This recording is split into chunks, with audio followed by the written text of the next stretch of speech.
All right, I am live at the Red House with a friend of mine named Elliot Goodine. Thank you for coming over. Thank you, Tyler. It's a pleasure to be here. Yeah, And, it's great to have you. yeah, I haven't been to your place in a while, so Yeah, nice so to be back. for those who might be hearing or watching, you and I, we met working together at Aperture.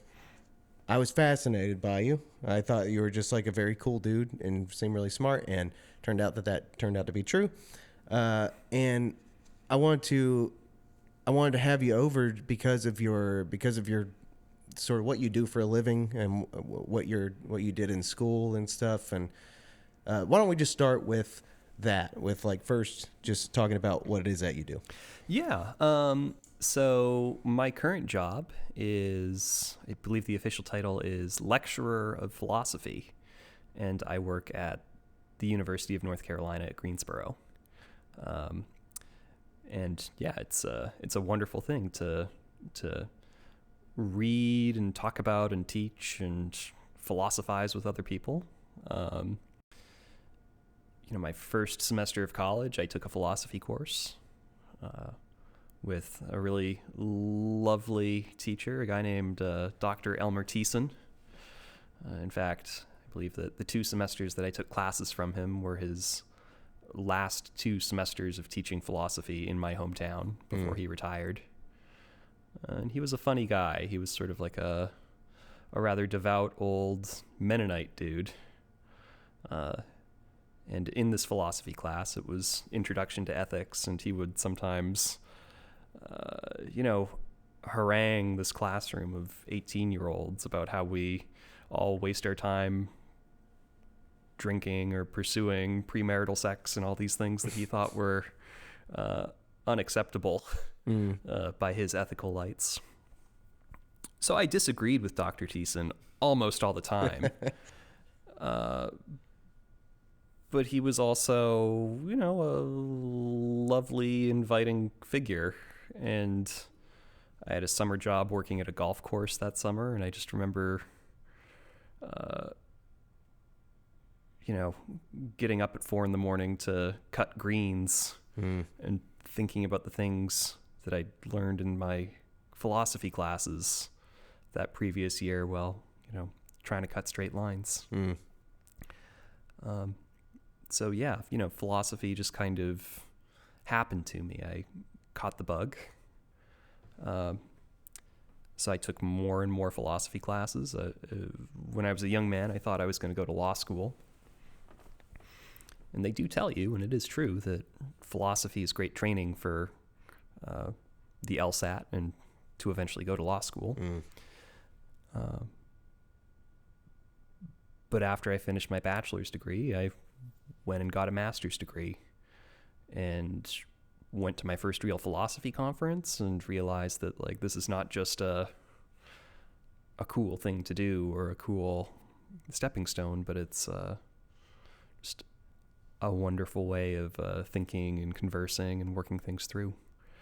But yeah, went and got my PhD at the University of Texas. And I think that my love for philosophy has maintained itself all the way through. And I began teaching philosophy during my time as a graduate student. And I've been lucky to continue it here since I moved to Winston-Salem at the end of 2018. Yeah. So, I've been here in Winston for about 3 years. And I've been very fortunate to find work teaching philosophy at UNCG. And before that, I also spent some time teaching at Guilford Technical Community College, which was a really wonderful opportunity. I'd tell anybody that wanted to, go become a college teacher, go get your master's degree and go give it a go at Guilford Tech. They have a program at Guilford Tech called the Faculty and Training Program, FIT, which is more or less like a little apprenticeship program that is set up at Guilford Tech, where they give you a couple of courses, They set you up with a mentor, and show you the ropes with teaching. So I've been very fortunate to have gone through that FIT program not long after I moved to Winston-Salem. Yeah. But yeah, I think that's sort of like who I am and what I do. I guess sure. I see myself as a philosophy teacher. Yeah, and I guess, I mean, since I know you a little bit more personally, I also can lend out the information that, like, you, well, you're from Canada, and I think that has an impact on just like your demeanor, and also you're a music lover. Yep. I think you're an art lover in a lot of ways. So, am I pinpointing you right? Yeah, absolutely. Yeah, so I grew up in Canada. That is correct, and yeah, I think that has had an effect on my demeanor. As it's sometimes joked, Canadians are sorry for everything, and we're also sorry for that. But yeah, so I grew up in a small city in the southeastern part of Alberta, in a city called Medicine Hat. Did I say it was a small town of about 60,000 people? Maybe when we were talking. Yeah. So not a big town. Yeah. When I go back, it's not hard to run into people that I've known through the years there. Yeah. And Medicine Hat is where I took that first philosophy course with Dr. Thiessen. Mm-hmm.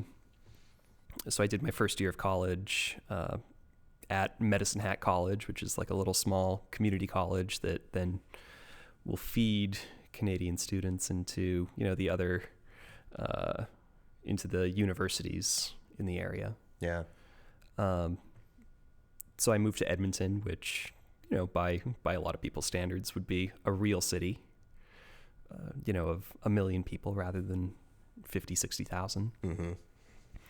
And yeah, I think that my experience as a Canadian has certainly informed how I see the world. Yeah. Maybe it's about being polite or kind, or maybe a bit more peaceful. Yeah. As a teenager, I was relieved that Canada did not join into the Iraq War. Mm-hmm. It always struck me as egregious bullshit when the Bush administration was trying to start that thing. And that was a formative time for me as well. That was the kind of political moment that struck me as really important. Yeah.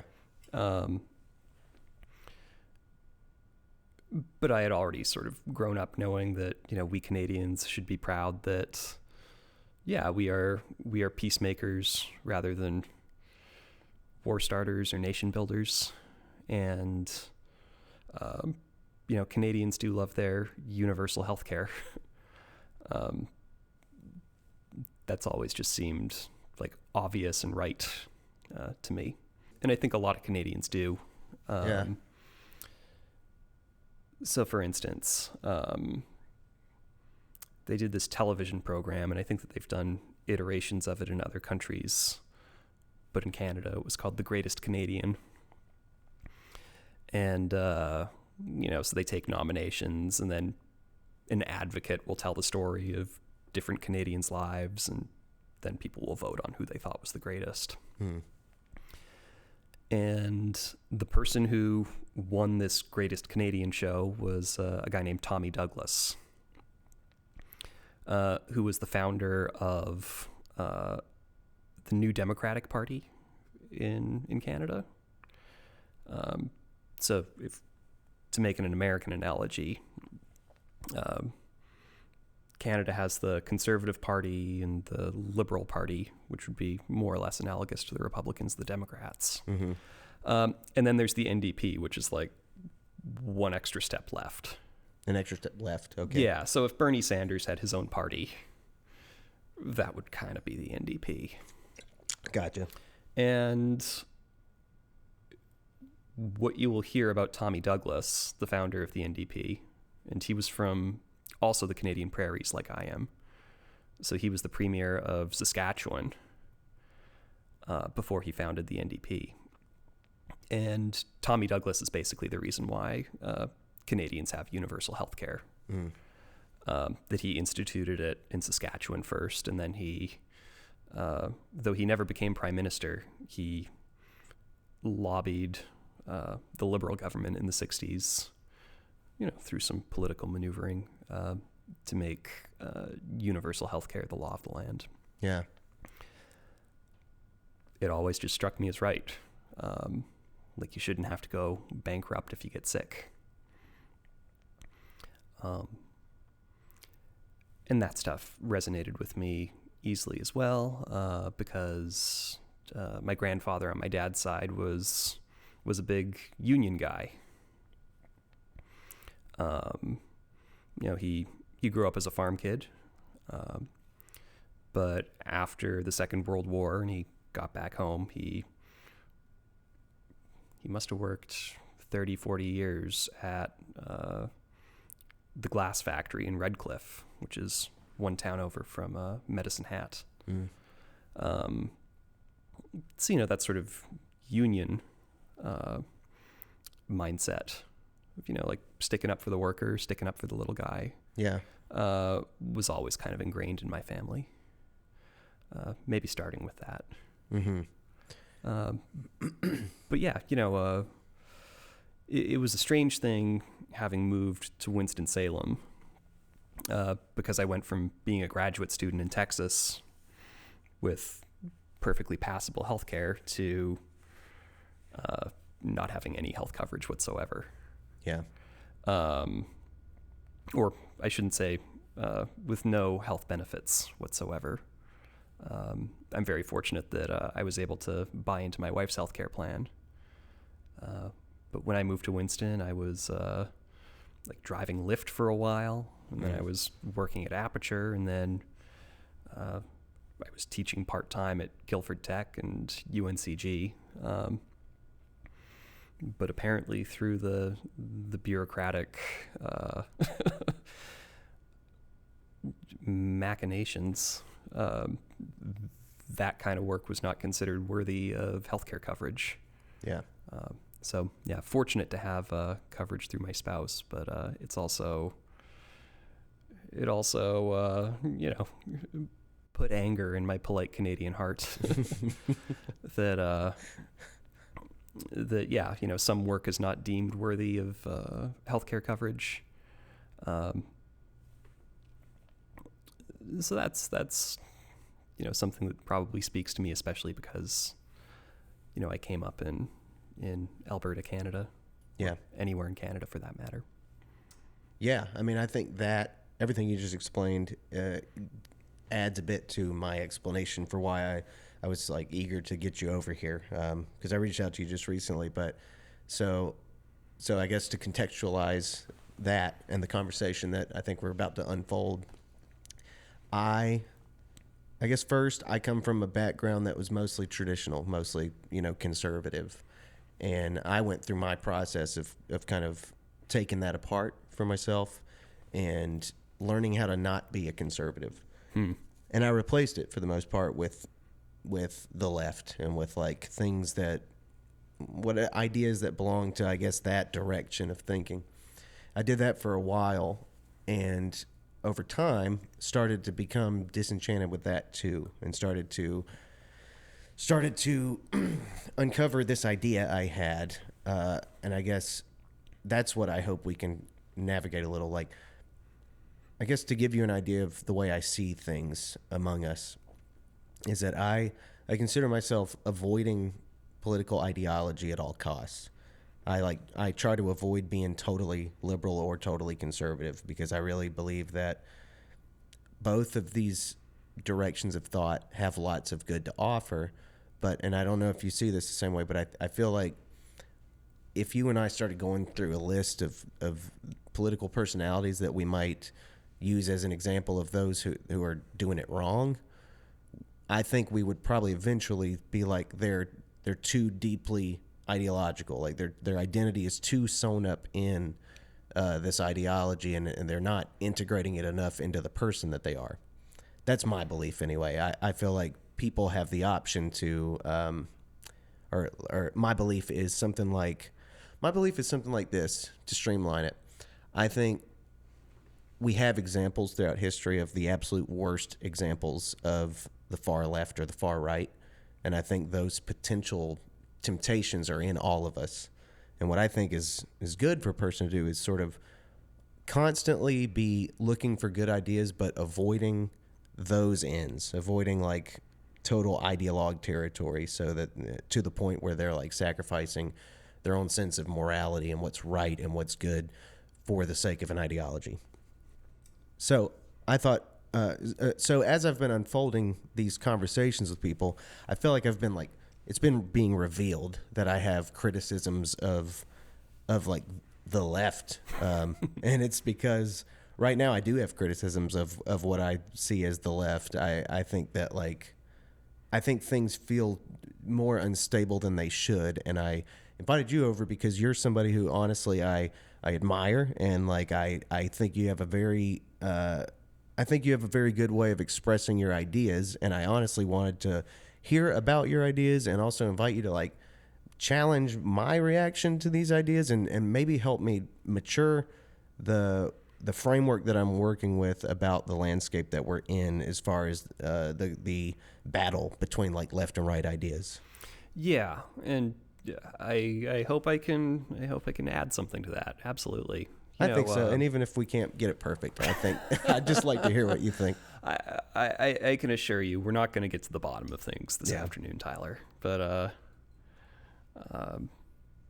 I think that philosophy is good training for these tough conversations, or for these exchanges between ideological perspectives. Mm-hmm. And I would hope that I could, maybe in one way or another be your friendly neighborhood lefty, who, in my picture of things, it's maybe not necessarily ideology, but it's, part of how I understand common sense and decency and freedom for people, even. To, make sure that they have good healthcare coverage. And I guess I have the old stock lefty answer, which is actually turning it over to the government is the way to do it. It's the efficient way. And, every advanced country except for America has, come along with the standard Canadian way. That would be one of the big issues for me, is I would hope to see that poor people can get good health care, or even just that self-employed people don't have to worry about figuring out their insurance. Yeah. It's just a given. But that's just one example. Mm-hmm. Which I think we're probably in similar places about that. Now, I don't think about things politically too much. Mm-hmm. All I can do is agree with the problem. I can agree I want everybody to have health care. I don't feel like I'm smart enough to figure out what the answer to that is and whether it's government or not.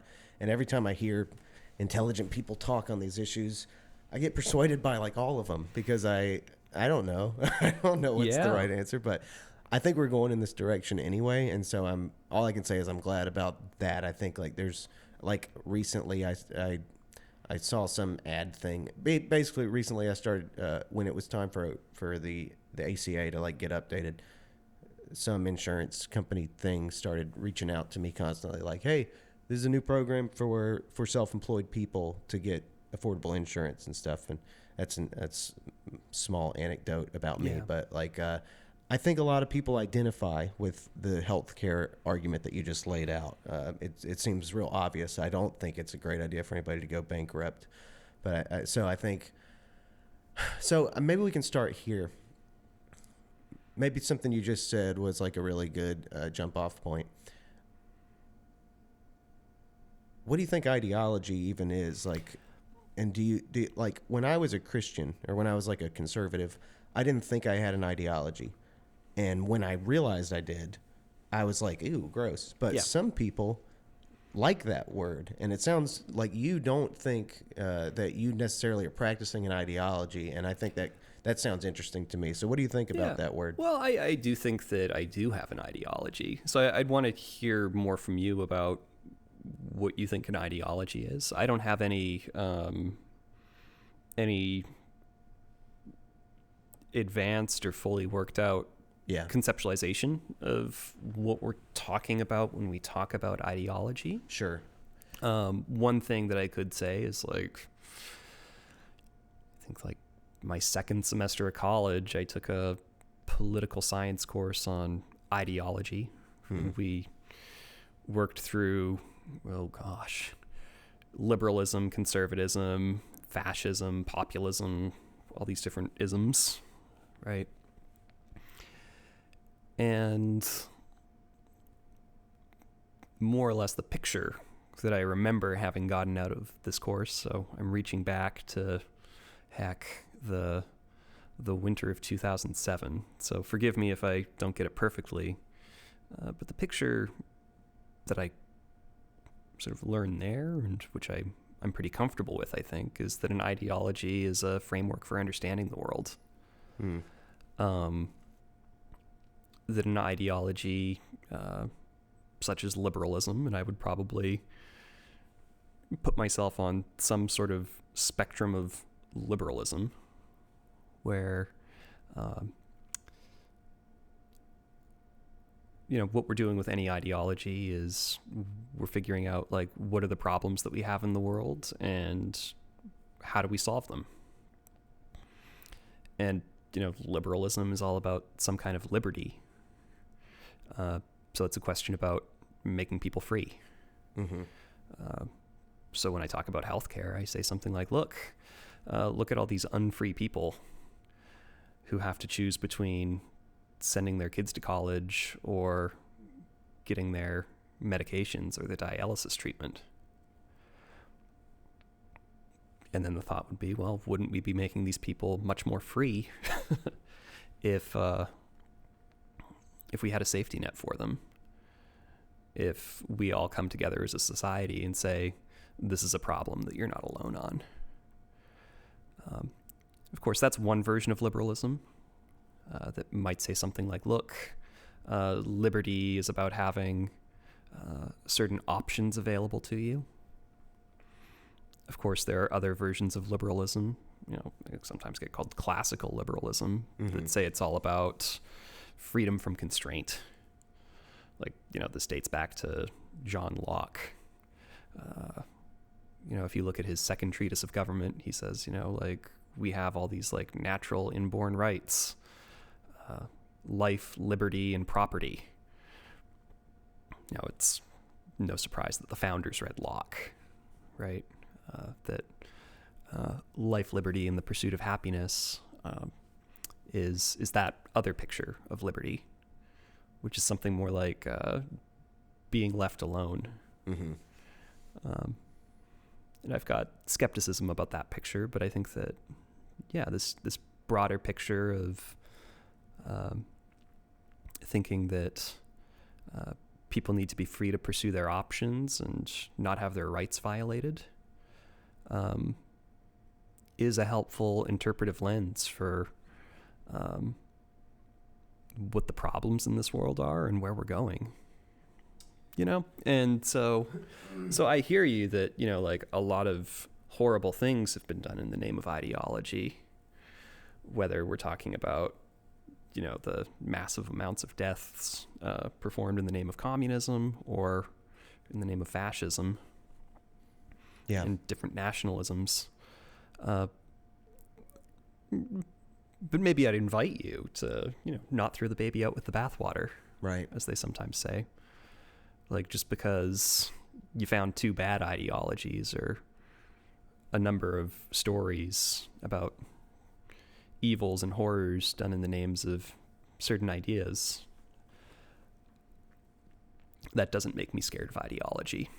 Yeah. If I can say, like, look, our politics should be about finding ways of reflecting on what it really is to be free and making people free. Yeah, man. I think like if that's ideology, then yeah, sign me up. I'm an ideologue. Okay. Very cool. Yeah, well, I think I can add a little to that. So there's so many, I got obsessed with this a few years ago, and I've done my best to try to boil it down to what I think makes the most sense to me. And I hope that I can make sense of it. We think of religious structures of belief as mythological and like traditional and superstitious and all this. But I think what I started to notice as I listened to a lot of different thinkers, work through debates and stuff, just this idea came to me that then was kind of fortified by other people and the thoughts that they had around this subject, that maybe the way we organize beliefs is where religion came from, rather than that religion, is kind of its own distinct organization for belief. And so I started to look for patterns that were similar to my version of Christianity, which by the way was built on a sort of cognitive dissonance that was sort of like, I don't see anything that challenges Christianity. I only see what supports it, kind of thing. And I started to look at whether that just that structure of belief that did this, that all pointed toward an ideal and away from a hell, if that existed in other belief systems that were perceived to be secular, but were actually similar to, the way Christianity or Islam were built. And what I started to feel like was that they actually all are. And so that what I started to worry about was if I just give my identity over to being a conservative or a liberal or a this-ism or a that-ist or whatever, what I'm doing is I'm agreeing to the terms that all point to this ideal and away from this hell. And I'm practicing this process of denying any information that would change or challenge my belief system. And that, to me, is, I think, what I've started to understand, I think, is ideology. And so I think being a conservative or a liberal and giving your identity to that belief, I think, is the same exact thing as being, say, a Christian or a Muslim or whatever. And I guess with that being said, I'm not saying that the world is best off if we don't have Christians or Muslims or liberals or conservatives. I don't want that. But I think in my experience, I think looking back on it with hindsight, I think I wasn't really participating in my identity deeply when in the occasions where I would give my identity to one of these beliefs. I don't think I was taking full responsibility for feeling in control, not in control in a sort of tyrannical way, but feeling like I was participating in who I was, because I think I was really passing the buck off to a sense of community. And so when you're, I don't know, when I was a liberal, I just knew that a valuable thing to do would be, say, to mock some example of a conservative politician, and that would be an easy way for people to like me, And it didn't matter if what I said, if I felt like it was true. It only mattered if what I said was, socially kind of a score. So I don't know. For me, ideology is, I think it is what you said. It is, for a lot of people, a system of organizing their beliefs, and also, I think, a way of feeling at peace with the world, like you're contributing to it positively. But I just wonder if it's sometimes at the expense of people's true individuality. That's a good point. I wonder if, well, then we're just, putting individuality first. Mm-hmm. Why isn't that an ideology? Good question. And it is true that, part of our cognitive systems is going to involve filtering the information that we get. So one of my favorite philosophers is an 18th century figure from Scotland, a guy named David Hume. Ring a bell? Hitchens used to like him. Yeah. Did you ever fuck with Christopher Hitchens at all? I read God Is Not Great. Yeah. felt a little bit like a rascal. I think I was on a holiday for like a family wedding. Like one of my aunts saw me reading it and was like, "What are you reading there?" And I was like, "Oh, God is not great." And she's like, "Oh, I don't know about that, Elliot." Yeah. So well, let me give you an illustrative bit of Hume. I think this is one of his many excellent contributions to philosophy. Is he has an argument about miracles. Mm-hmm. Why do people believe in miracles? And his answer is, to a great extent, on the basis of testimony, what other people tell you. You with me so far? Yeah. And he says, well, the wise thing to do is proportion what you believe to your evidence in the world. Right. And he says, well, when we're talking about miracles, we're not just talking about unusual things that happen, like, I don't know, it's snowing 3 times in a month in Winston-Salem. Like that's kind of weird for us, but it's not a violation of the laws of nature. Right. Right. Miracles are supposed to be violations of the laws of nature. And then Hume says, well, if our job is to proportion what we believe to our evidence, and somebody comes up to you and tells you that they've witnessed a miracle, you have to say, well, what's more likely? That this person is mistaken, exaggerating, lying, or that they've actually witnessed a miracle. And he says, our experience of and our evidence for the laws of nature is so strong that we should usually always think that that person is mistaken. Right. Right. He even makes a suggestion later in this particular chapter that if you yourself experienced a miracle, well, if you're really committed to the laws of nature, one thing you might do is be like, oh man, I must be hallucinating, or I must be high. The illustrative example I like to give about this to my students sometimes when we talk about this chapter is a moment from A Christmas Carol by Charles Dickens. Mm-hmm. Right after Scrooge sees the ghost of Marley, he says, you must be an illusion. This must be just a strange dream. You're probably no more than a piece of undigested beef. Mm-hmm. There's more gravy than grave about you, Marley. I tend to prefer the Muppet version of A Christmas Carol, but that's another thing. Yeah. But so why am I on about Hume here?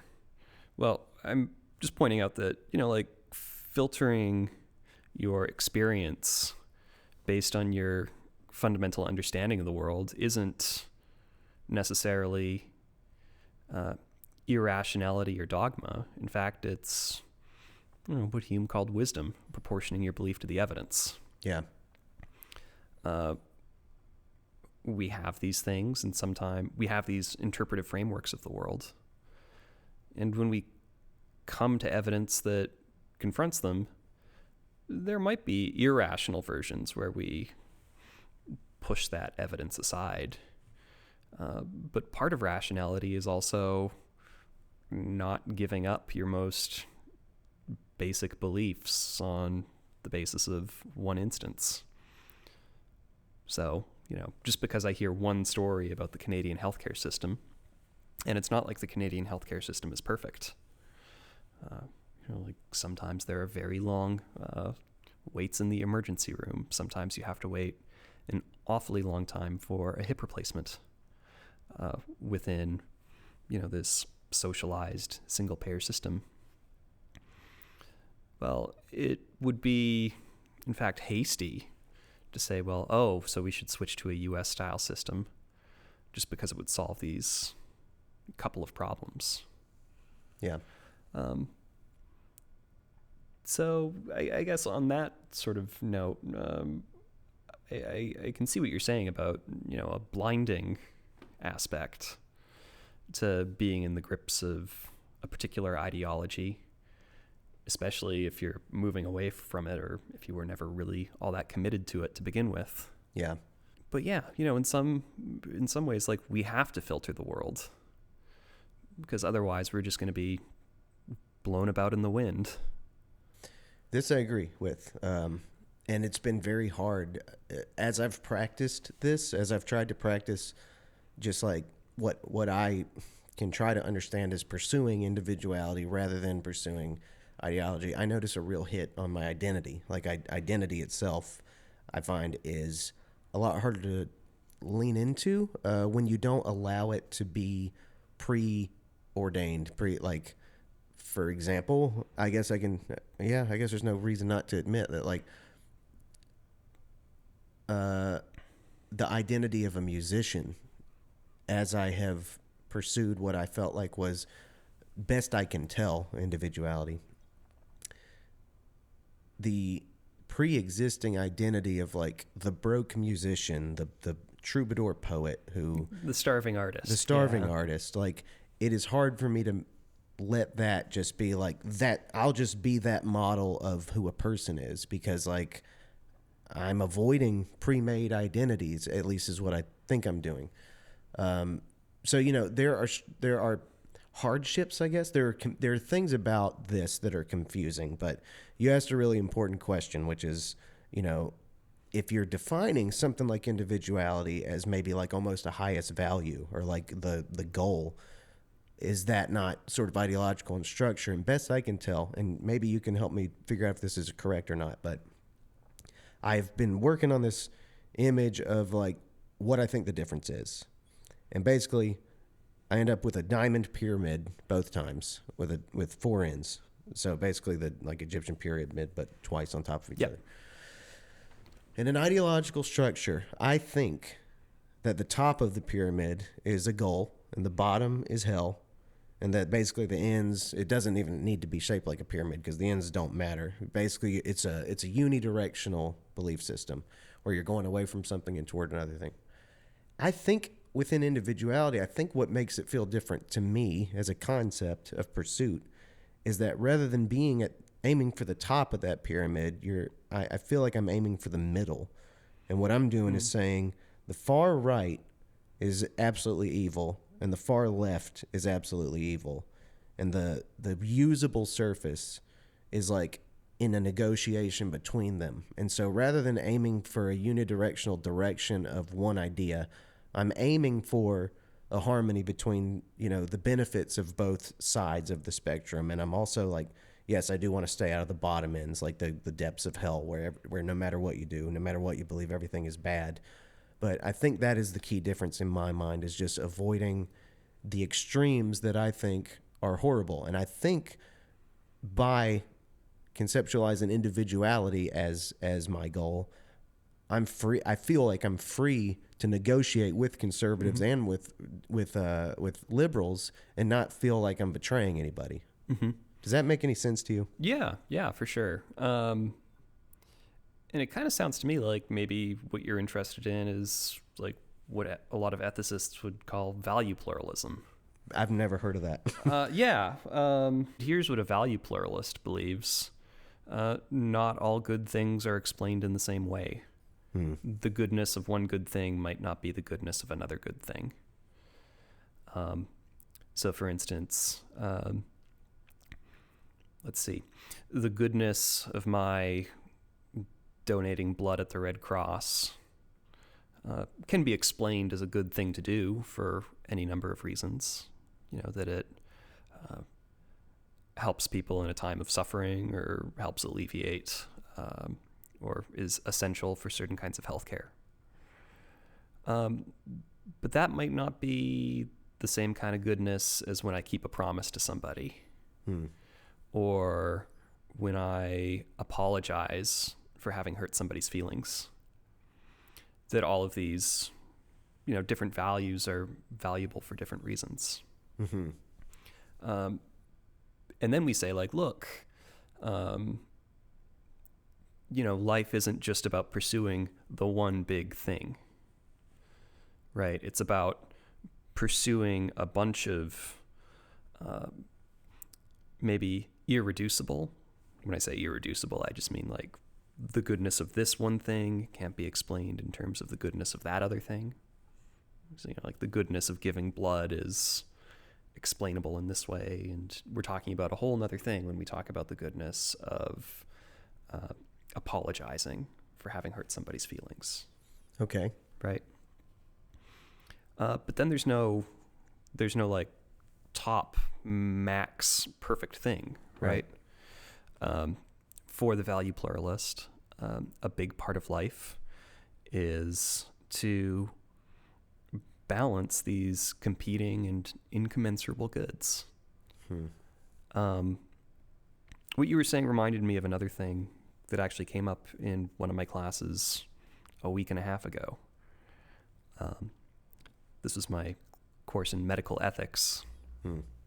But in one of our readings, it talked about the difference between two outlooks on the world. And this distinction was made popular by a philosopher named Isaiah Berlin. But he borrowed it from a Greek poet. Don't quote me on this, but I believe that the Greek poet's name was Archilochus. Okay. Said there are two different kinds of beings, or at least let me tell you about two kinds of beings. There's the fox and there's the hedgehog. And here's the difference. The fox knows many things, and the hedgehog knows one big thing. And then here's the question.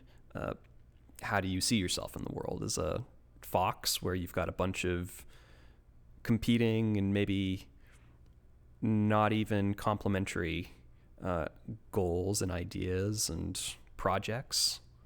Or are you a hedgehog? Is everything to be interpreted according to one fundamental idea? And, the examples of being a hedgehog that I could give to my students would be like maybe being the sort of person who thinks that, life is all about just making the world the happiest place it can be.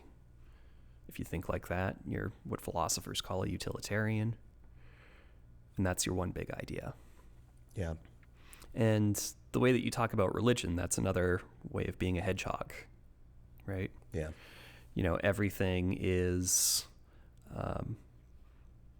in subservience to or to honor the word and commandment and intention of God. When I ask my students about this, like, so how many of y'all think you are hedgehogs? How many of y'all think you're foxes? It's always like a vast majority for the foxes. That's what I figured. And I think that like we all see in ourselves that we contain multitudes. Like my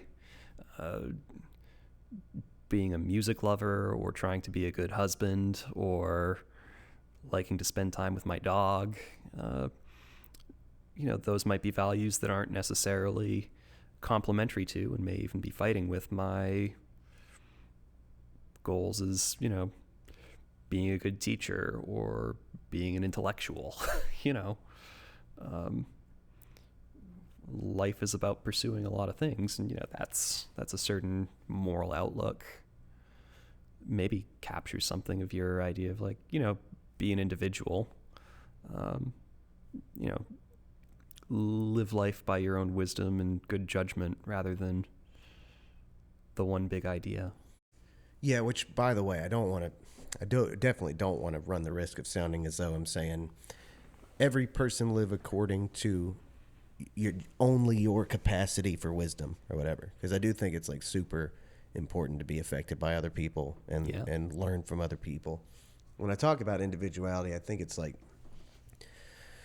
it's more like, I'm trying to think of, I want to find a valuable name to throw out that you would know more about than me, because of whatever that means. Like I'm not trying to pull only from my own well, but I'm thinking of other folks, other thinkers that I've heard who have shared this. Maybe Alexander Solzhenitsyn is one who wrote the Gulag Archipelago and who or Viktor Frankl, who, Man's Quest for Meaning. Like those books, I think, are an example of people who, particularly Solzhenitsyn, seem to blame his role in the Soviet Union on himself and said, like, this is my own. I participated in corrupting my society in a direction that allowed them to kind of exploit all of us and betray us in this way. And he was probably the primary writer that informed what I started to think of as the fight between individuality and ideology. And so it's not so much about only relying on your own ideas. It's more about noticing that the collective of people given to a certain idea, it can betray you, it can burn you, it can pathologize to the point that leads to something like the Soviet Union, or like what the end result of how people were treated in the Soviet Union or in Germany or wherever. Just like the annihilation of people who carry on a belief system, I think is what I'm talking about. Like the group betrayal of the individual, and the worst part of that being doing it to yourself, like betraying your own self for the sake of the idea of the collective good. Mm-hmm. When that process, whatever it is, I'm using this very broadly, but if that process demands that you like betray your own sense of what's true about yourself or what's true about life, I think that's what I mean by individuality. Not like locking yourself in your house and being like, the only ideas I believe are mine. Yeah. Like sort of like the Ron Swanson caricature, yeah. Where everybody's just carving their own kayaks out of a log, and keeping government overreach and personal privacy is the fundamental concerns, right? Whether positive or negative, right? So I guess I don't. Yeah. Maybe a question would be, somebody like you who has all this fucking knowledge about all these different thinkers floating around in your head. How do you navigate sort of landing in a place where you like, what you believe versus like all these people that you just have you have in your head and can like refer to as you can refer to their ideas. Like, how do you navigate that to land in a place that feels like it's your own? I think that part of it is, having to stick up for yourself, and, having your own understanding of, like, these things I know to be true. These are my starting points. And then understanding some of the things you read as challenges or provocations that allow you to really challenge you to put your finger on, well, like, if this stinks, what's making it stink? Yeah. What's the problem here? I think like this is part of what I've gotten out of the academic discipline I've grown up in philosophy, is you read stuff and try to patiently explain what's wrong with things you disagree with. Mm-hmm. And that requires a certain amount of intellectual autonomy. And, like this goes all the way back to, like the starting moments of philosophy that, we were talking about this a bit before we got recording, but like, why in the history of Western philosophy do we start with this particular group of pre-Socratics? Guys like Thales and Heraclitus and Parmenides. One story that we might take on is that these thinkers were trying to understand things in terms of what they called the logos rather than the mythos, right? We're trying to recognize the logical structuring and ordering of the world, rather than just, understanding why the crops failed in terms of the anger of the gods. But if we're going to understand the world in terms of a logos, it means that it's a series of reasons that you have to internalize for yourself. You make the world intelligible for yourself. And, like, then we get to Socrates, and he's very much on board with that again, right? Logos? Logos, yeah, like understanding the world in terms of its structure and its reason. But, if we go to Plato's Apology, where Socrates is on trial for corrupting the youth of Athens, like, what does he say? Well, my role in this city hasn't been to corrupt anybody, but to ask questions, to figure things out for myself. My wisdom, if it's anything, is that I'm not sure of anything at all. And this is really the kicker. It's towards the end of Apology, and this is even after they've found him guilty. They're just trying to figure out what his sentence will be. And Socrates is saying, like, look, I don't want to be exiled from Athens or to, just go away quietly. He says that's because the unexamined life is not worth living. Right? So this comes to sort of like the picture that philosophers have of themselves, is that the project is to examine everything, question everything, try to know yourself in the process. Yeah. And it means that you will find a way to focus things around,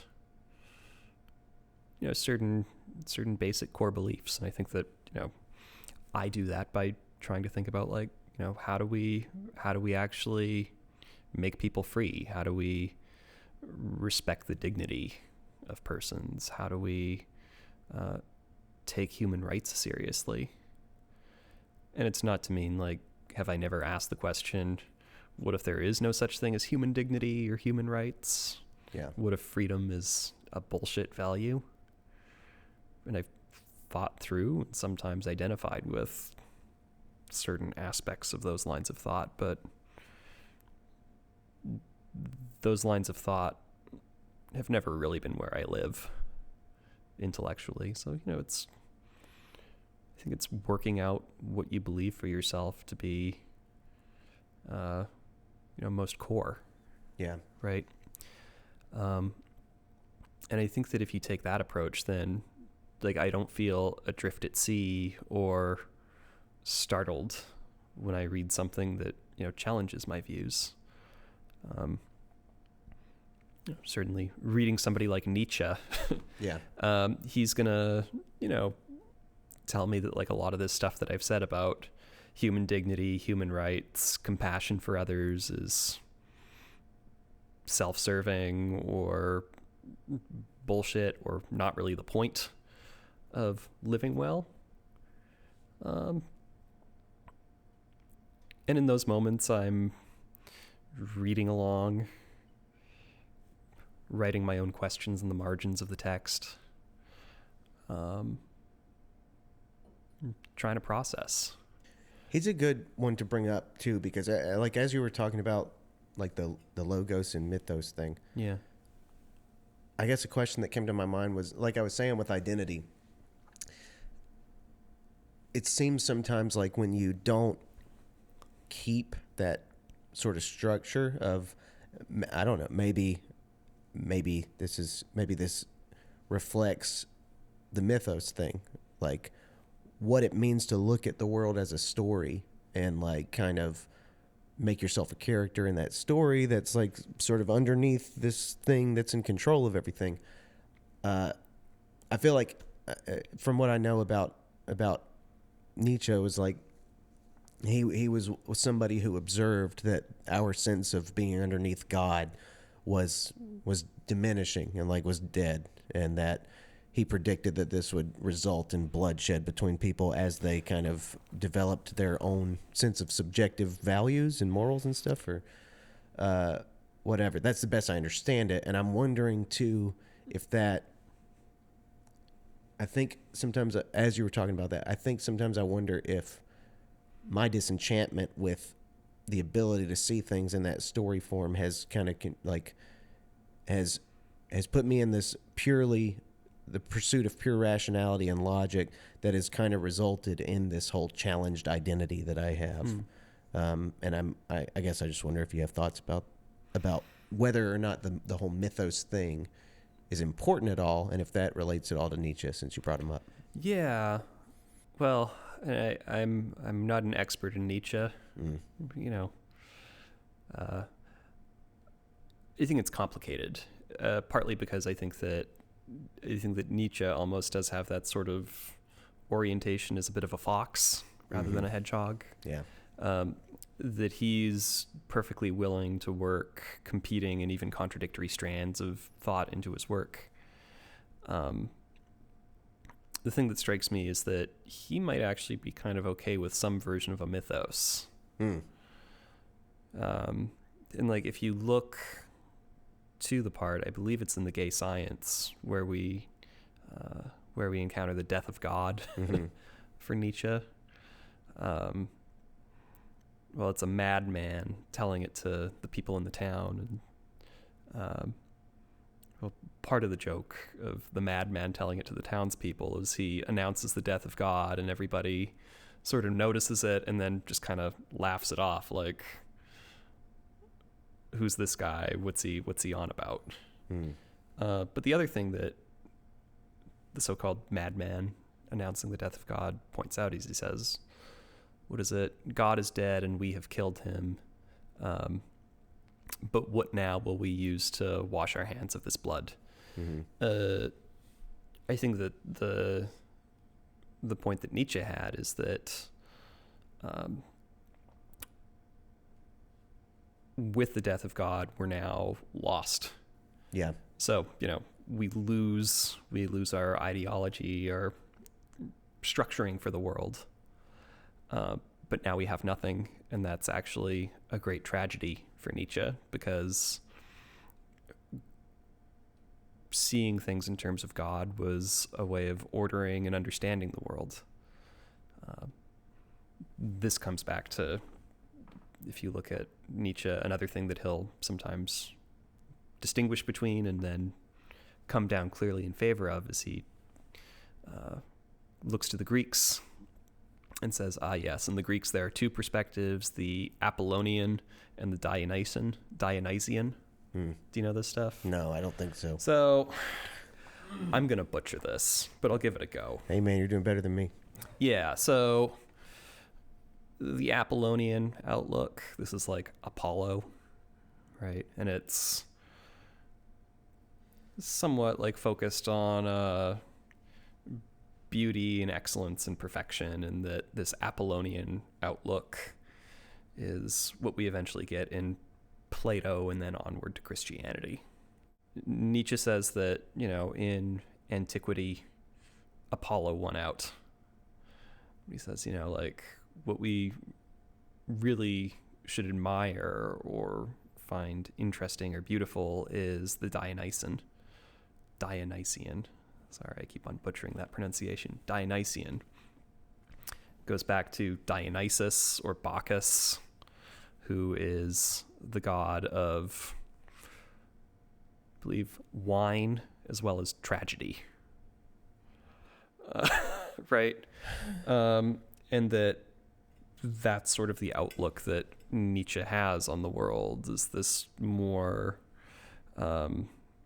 ugly beauty that we might find in Dionysian art, that carries through from tragic works all the way up to, contemporarily, like even like the blues, right? That it's sort of like the ugly beauty of working through your pain and your excellence and striving and that kind of stuff, right? So yeah. In that, it seems like Nietzsche, instead of saying like, oh, we don't want to go from this Christian Apollonian thing to nothing because then we're lost, he says, like, we should take the Dionysian approach. We should focus on acceptance of the body and the world and of the drunken fervor, with this god of wine. right? That's what we should replace this Apollonian outlook with, not nothing. Man, I hope this all ties together, but that is very interesting, and also like it adds to. Okay, what I was thinking about was recently I got really interested in basically like how,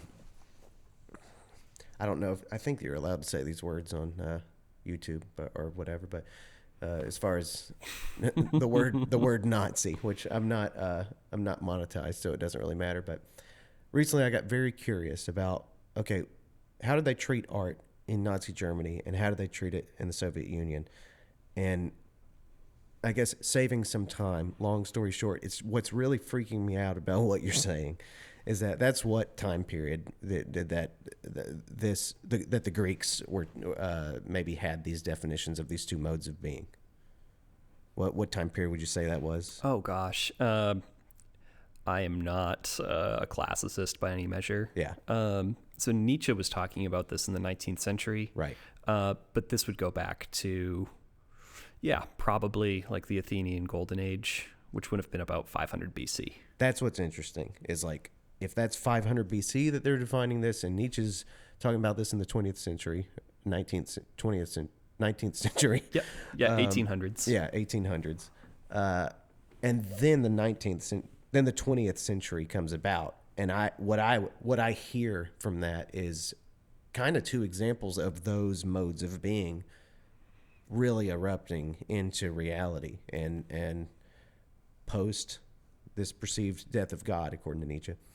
And then the Soviet Union and Nazi Germany kind of really taking those into like, okay, let's attempt these ways of being. Let's attempt these forms, perhaps not defined by the classical Greeks, but, motivated by similar things like the Nazis. Excellence. Nazis' obsession with like excellence and purity within art and like doing away with, I think, some of the motivations underneath what you described in that other part, the wine stuff. It sounded more like almost like the appreciation for it sounds like the romance that a lot of people have for like the working class, like this, like it's the hard life that we all live and have to fight to stay alive in. That's like so glorious in some way. Yeah, beautiful struggles. Yeah. Starving artist stuff, right? Exactly. Yeah. Yeah.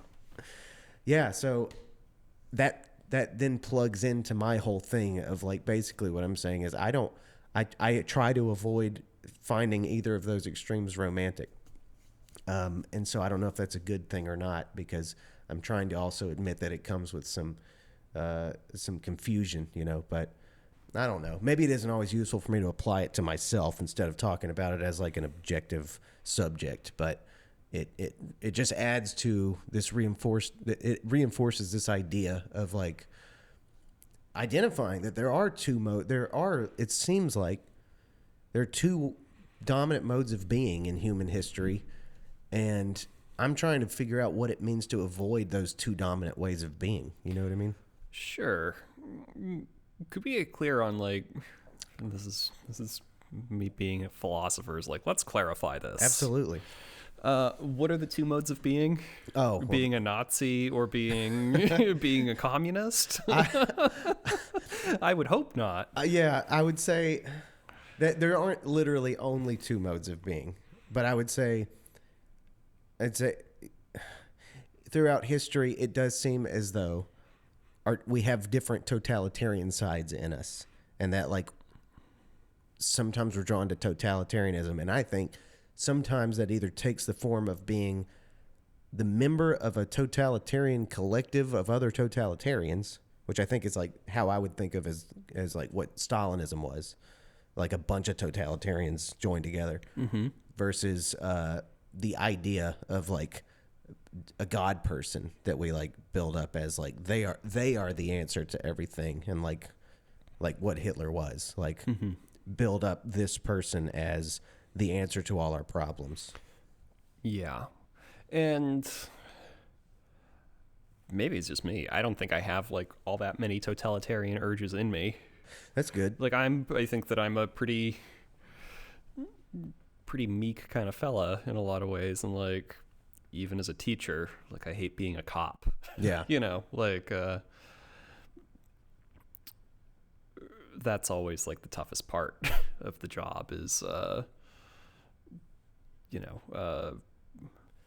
disciplining a plagiarist or just like telling somebody in the classroom to shut up, right? Yeah. Maybe not to shut up, but, you know, to give somebody else the floor. And that's always fraught in certain ways. But, you know, it's like, let me give you one example of my lack of any totalitarian urge. Sure. You know, through this pandemic, you know, it's driven me nuts when I see people just like walking through the grocery store maskless, like nothing is going on. Like, that irritates me to no end. Just do your part. It's not that hard, right? But it's not like I'm gonna like shout at this person or call a manager over. Mm-hmm. You just grumble to yourself and move on with your life. True, Right? but don't you think that grumble, that is you identifying something, right? And it's not totalitarian. I'm not saying it's totalitarian, don't get me wrong. Yeah. But we obviously, all of us do have, I do too, I'm not free from it, but we have judgments about other people that we see, and we notice when somebody's behavior is totally antithetical to what we think of as like the appropriate behavior. Yeah. And that grumble, I would think, is that part in us that's like, God, if I was in charge of that person, I would tell them to do something different.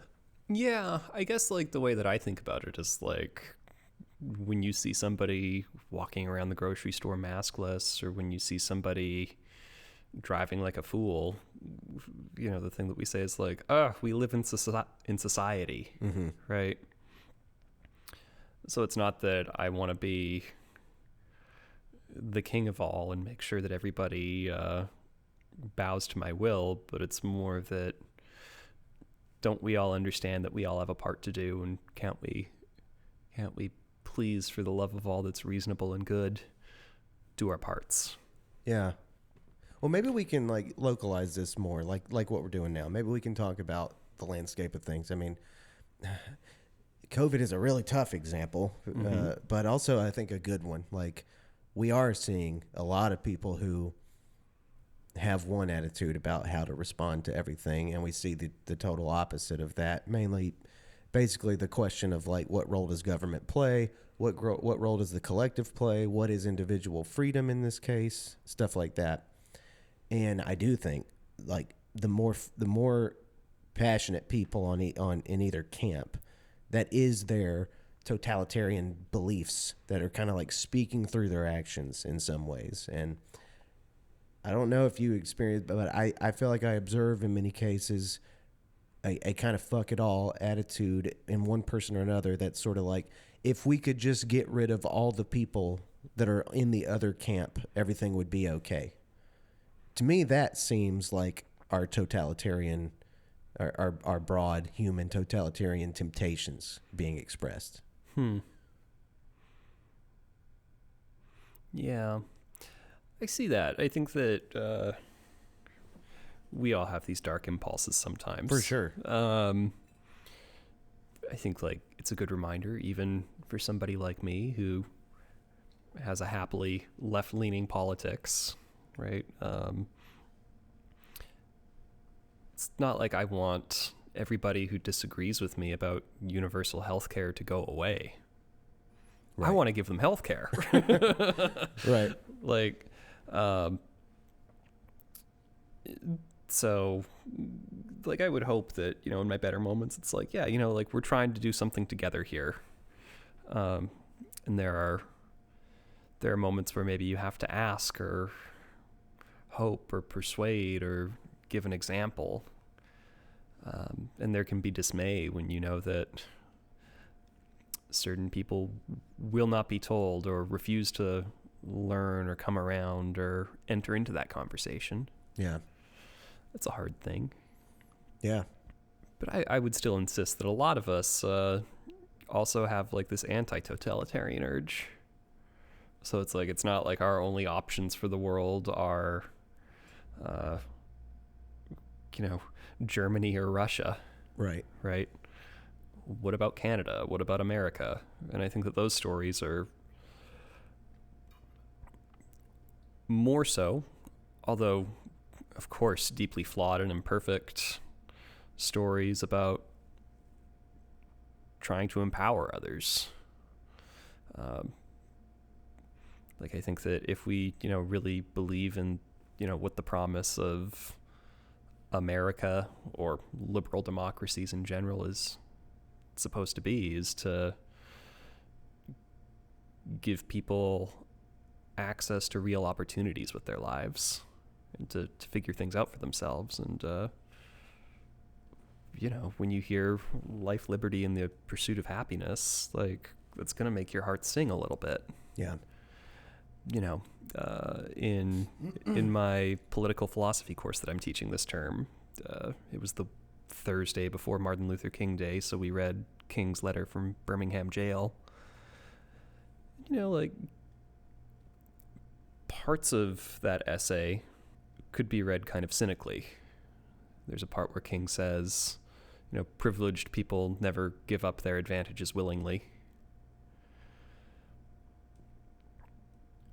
But there are hopeful aspects there as well, because he says, like, this moment of segregation and injustice cannot last forever, because inside of every person is a real longing for freedom.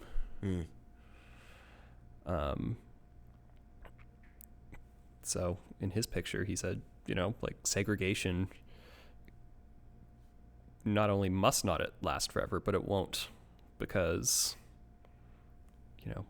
people like Martin Luther King and Rosa Parks just would not tolerate that for long enough. And that's not an authoritarian impulse at all.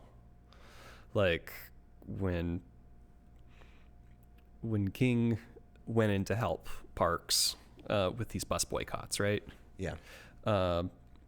To basically stop this dehumanizing practice of segregating buses and making black folks get up and give up seats to white folks at the front of the bus, right? Right. Now,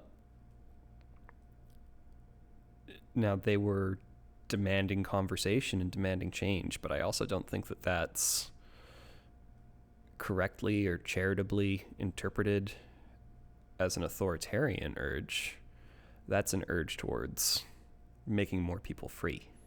Yeah, I would say that's keeping like people or trying to resist being under the thumb of authoritarianism yourself. Yeah, exactly. Yeah, I would agree. I think rebellion in the face of authoritarianism is definitely a different behavior, and it's not the same as trying to bring about authoritarianism. I agree. So I'm not saying that every action we take is in the name of authoritarianism or totalitarianism. Mm-hmm. So we're the same page there. So I guess, like, we could think, like, oh, well, there's the extreme of totalitarianism in communism, and there's the extreme of totalitarianism in German fascism. Mm-hmm. And America is about, like, hitting it in the middle or something. But I don't think that that's the right way of putting it. I think that there's freedom and there's unfreedom. And the American experiment has been to advance it. Of course, the American story, we find that, America was not a real democracy until women and black folks were given the vote. Mm-hmm. So it was a very imperfect promise of freedom, but the starting idea that was at first advanced imperfectly and extremely partially had a promise there, and that's a reason to be impressed with that kind of story about liberty, democracy, that makes the heart of a liberal like me sing. Right? Well, the word liberal again comes up at a great time. I mean, like, freedom. I think the idea of the maximum amount of individual liberty has usually been underneath my way of organizing my beliefs, you know. So it's like when it comes down to it, usually I'm kind of yielding on the side of, okay, I want just the most people to be as free as possible, and that's what's underneath it. But that does kind of that explains our liberal half, perhaps, in our potential person. But then we ask the question, like, what is conservatism for? And I think that's a good question to ask. And I think when I was a lot more cynical about conservatism, I just felt like it was in the way. And it was like, it's just keeping us from being free. But I don't know. Maybe there's more to it than that. I think that's the place I've come to now, is like trying to learn the appropriate way to plug in what conservatism is useful for, where I used to think it was like a bad thing and like a bad word. I think now I see it more as like, I don't see it as a political party. That's not what I like, the key way that I define what conservatism is. I see it as like our own potential as individuals to think about the past, not just think about like how free can we be right now, but it's like, it's more like preserving the structures that we have at least built in place that do work, that like not protecting structures that don't work, but like thinking about the structures that do work, thinking about how long it took to build those, and what it means for us to like maximize freedom, but not at the expense of everything that freedom is supported by. Yeah. So certainly, this idea of conservatism as preserving accumulated wisdom in our society is not something to scoff at. Although maybe sometimes we should scoff at it. One of the big conservative thinkers would be Edmund Burke, who was, writing critically about the French Revolution. Right. So part of Burke's picture of conservatism is like, you shouldn't try to remake all of society, from fiber to cloth in one go just because of some idea that you've had. And I feel that, there are traditions that are worth preserving. Isn't a beautiful thing that there are still people learning and playing bluegrass songs of Appalachia. Right. Isn't it a great thing that, you can learn how to, in my case, like learn how to still like make a Yorkshire pudding like your grandmother made. Yeah. Right.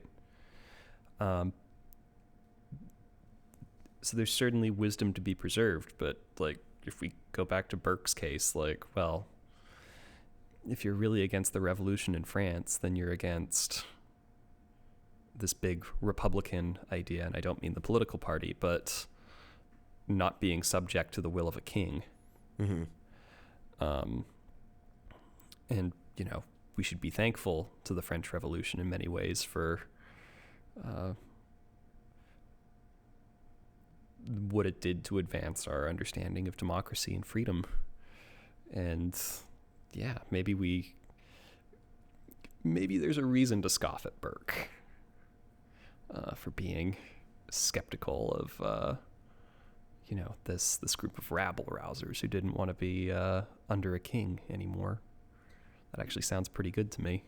When I was recently trying to figure out what I think about things, and I started like I made a vlog for the first time that I haven't published, and I probably won't publish. I don't know if I'm going to start doing that or not, but I noticed I was able to come up with thinkers that were on the left, and I can't really come up with a ton that I'm aware of that like really represent what I think those who have contributed to what conservatism is right now. And you pulled him out, but like, I guess it kind of makes sense to me. I think of philosophy and like the exercise of thought almost as a, not like conservatives don't think, or like they aren't going through like paths of thought or intellect, like they're like Catholicism is a very intellectual sort of process by like having to justify all these beliefs that maybe Catholics have and the way they explain them. But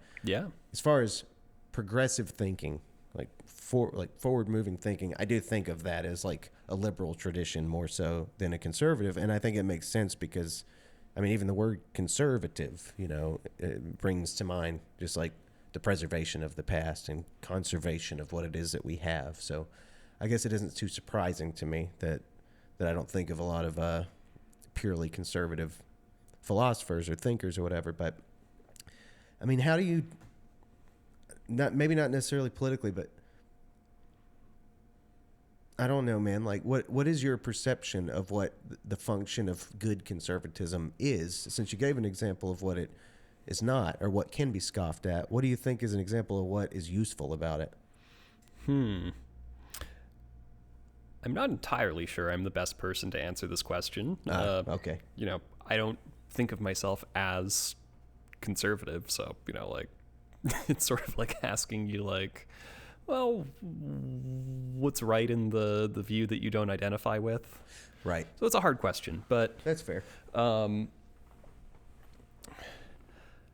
I think that we could look at certain cases of preserved norms or institutions as worthy of our respect, and perhaps an approach to solving problems in incremental rather than systemic approaches. I would identify those lines of thought with conservatism, and we could work on coming up with some examples of cases where incrementalism is actually better than changing things on a large scale. But I'll admit to you, that's not how I spend much of my time thinking about the world. Yeah. I think that the world could deal with some large-scale changes, that we should be imaginative and brave in trying to find better ways of doing things. Yeah.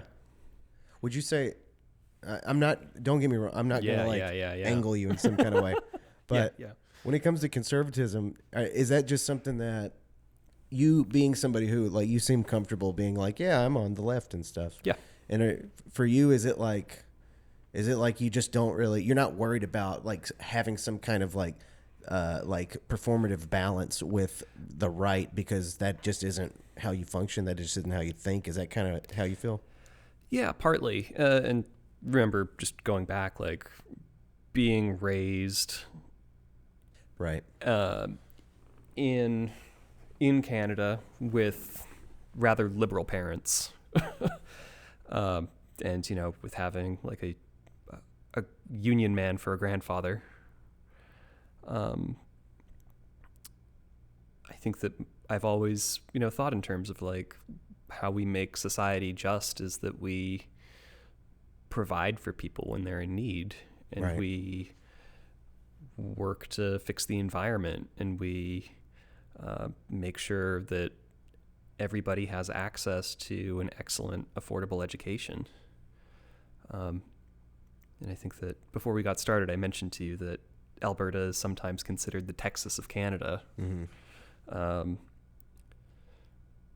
And so why is it called the Texas of Canada? Part of it is like cowboy culture. But another big part of it is conservatism and oil money. Alberta is certainly like the most right-leaning province in all of Canada. And I grew up feeling alienated from all of that. Like,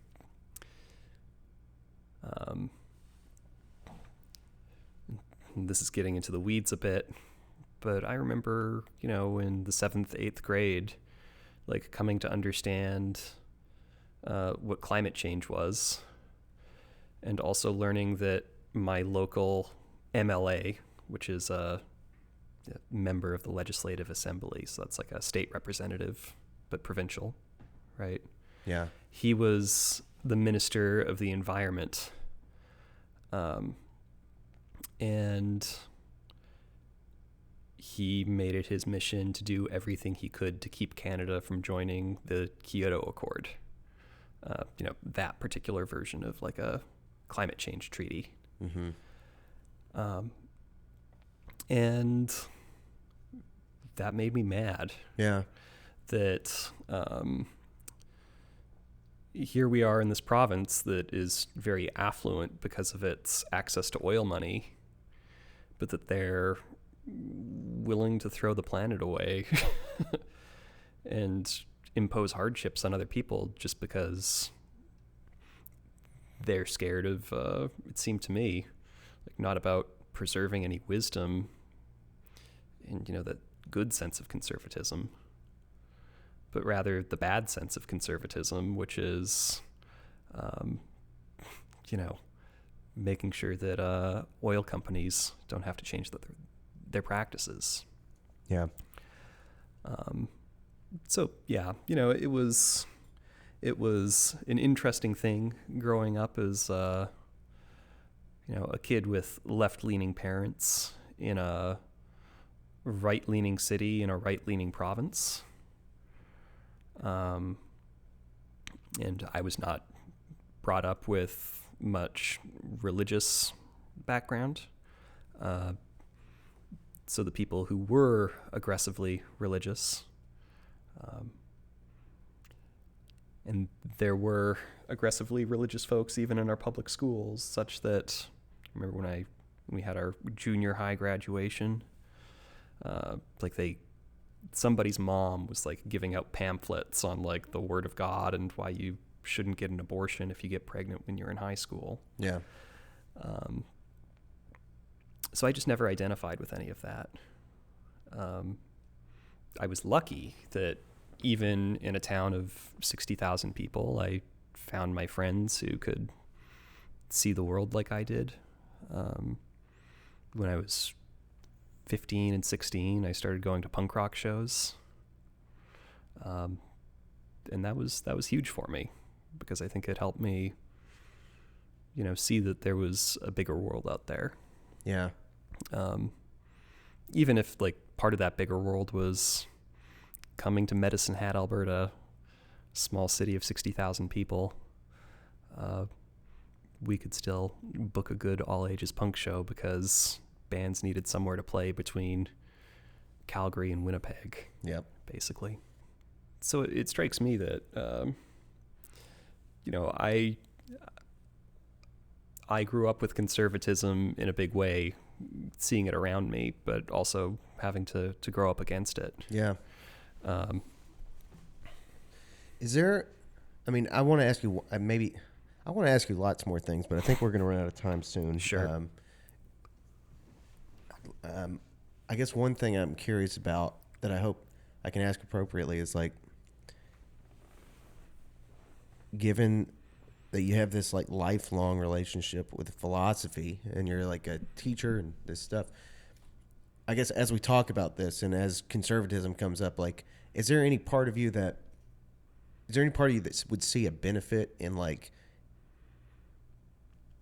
integrating sort of like your perception of conservatism to see any of its, because obviously conservatism has positive attributes to it, and I guess as a philosophy lover, as a student of the love of knowledge, is there any part of you that thinks like that's worthwhile, or is it just like, or does it just not speak to you in that way? Well, I think that I can understand it, and I can appreciate a lot of good things that have come into this world from people with conservative leanings, whether that be advancements in business and technology or in intellectual thought. You mentioned a little while ago that Catholicism is a deeply intellectual way of seeing the world, and absolutely, there's a great deal of Catholic thought that has broadened people's minds and which has been a good thing for the world. And I would also say, like, I think even though I do not find conservatism in my soul when I look into it. Yeah. I think that people who would identify themselves as conservatives have a lot of the same values that I have, right?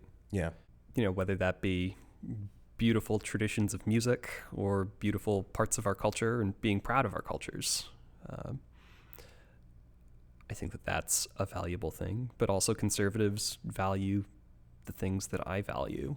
Yeah. Things like freedom, human rights, compassion for others. So I think that there's common ground. Yeah. That we can have with conservatives, even if, that's not my ideology. Right. It's not the lens that I use or need for seeing the world. And, again, I should notice that, like, a lot of conservatives are liberals.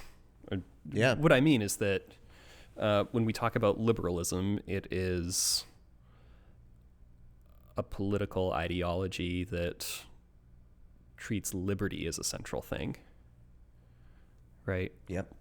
And it may well be the case that a more right-leaning person might view liberty as freedom from interference or arbitrary coercion from others. Right.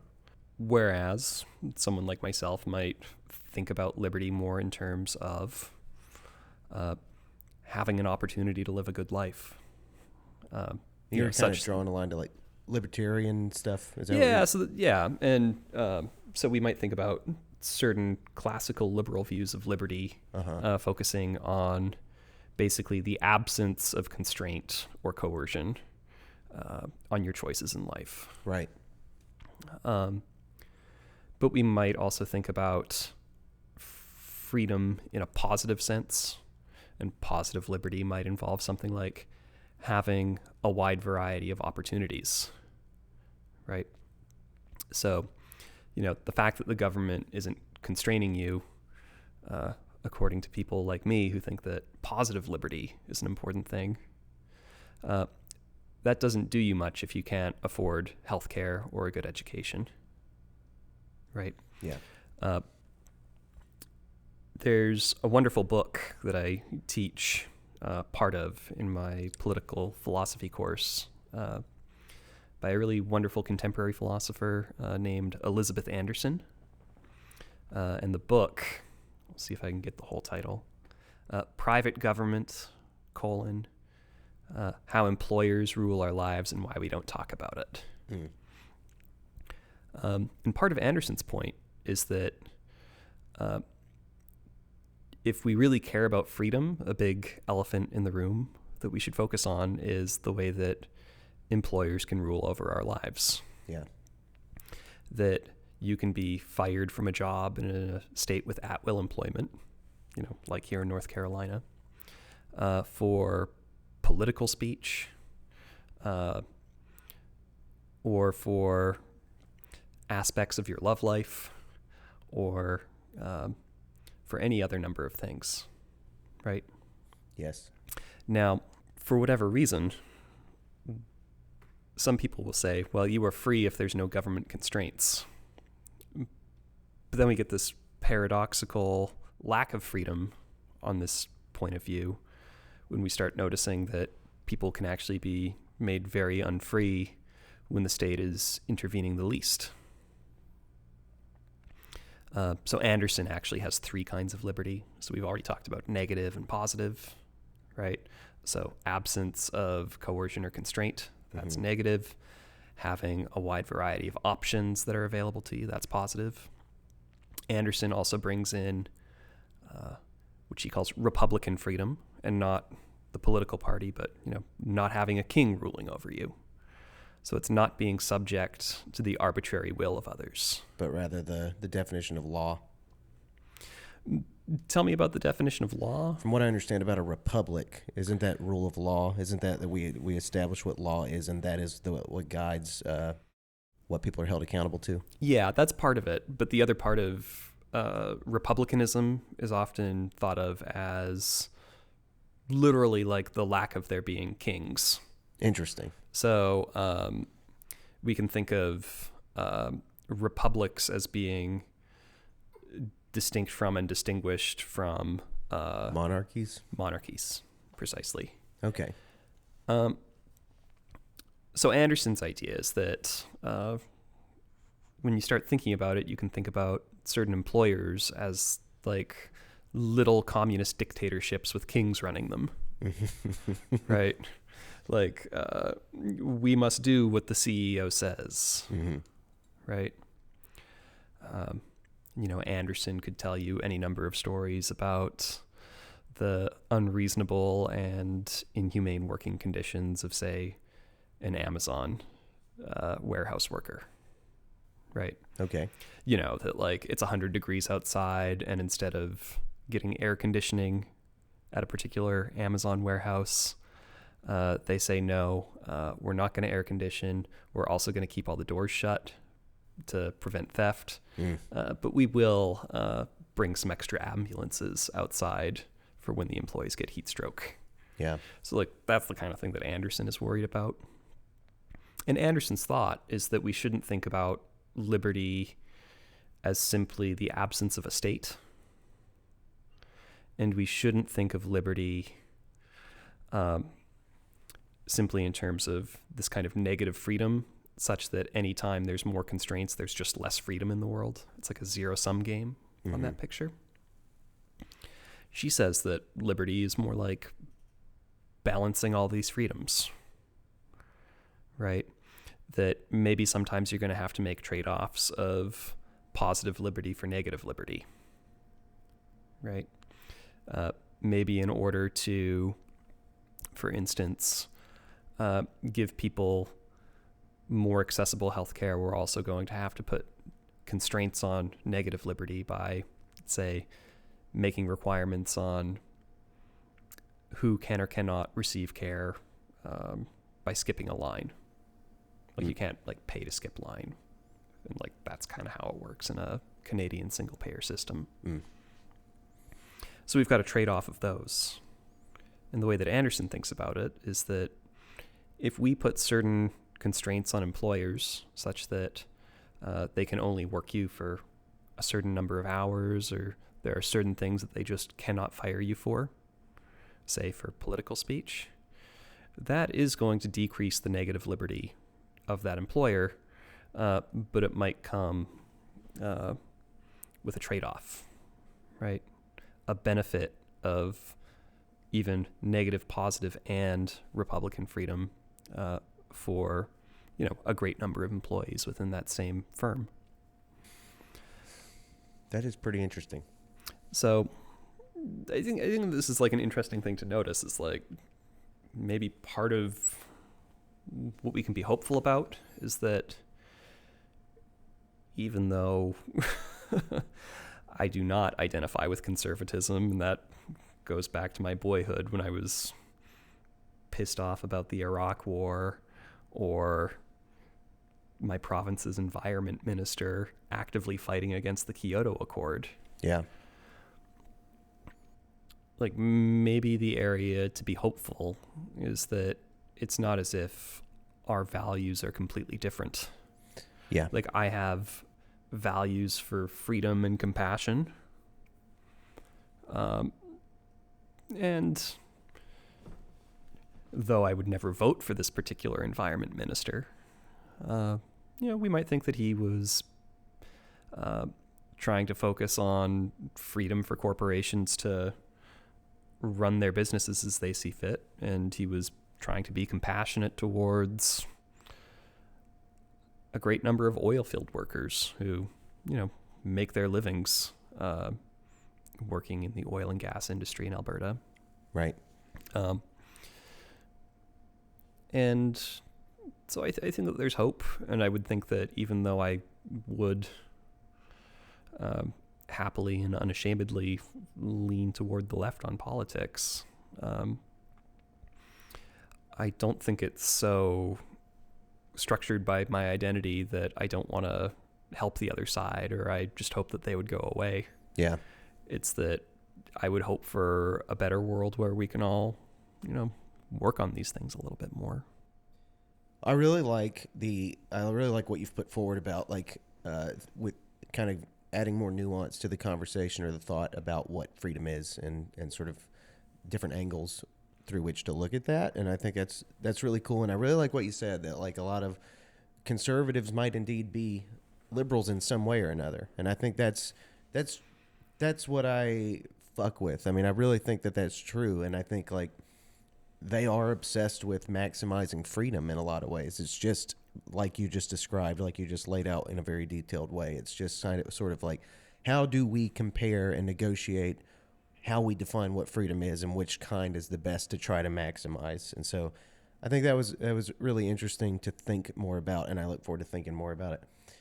One other thing I want to add, as we've gone through this, and you sound very balanced, and I feel bad for bringing Nazis and the Red Army up so much, but I think Nazis come up all the time in philosophy class. I would hope that's that's fair game, and I think the Soviet Union has to be fair game too, and I think for me, I wanted to add a detail to the conversation, which is like, I think I've probably told you already that my grandmother, comes from communist Cuba, and like that was. I don't think I knew that. Oh yeah, she's Cuban, and that's been a really predominant theme in my life. Is sort of like the constant warning, like communism will come, and like it's going to continue to try to come, and in a very serious way, not necessarily in a exaggerated way. It's just like a really serious, like a really just very matter of fact warning. And I was like, I used to really think very little of that. I used to think that was kind of hilarious.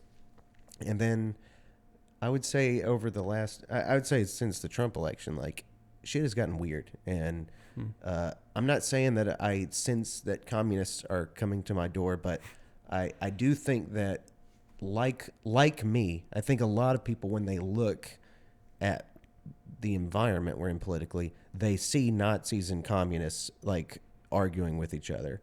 And what I see is like some examples, I think the numbers are few, but I see some examples of conservatives who I think have been pulled down a pretty bad road. And I see other examples of suddenly people actually like romanticizing the idea of like anarchy plus communism equals like perfection.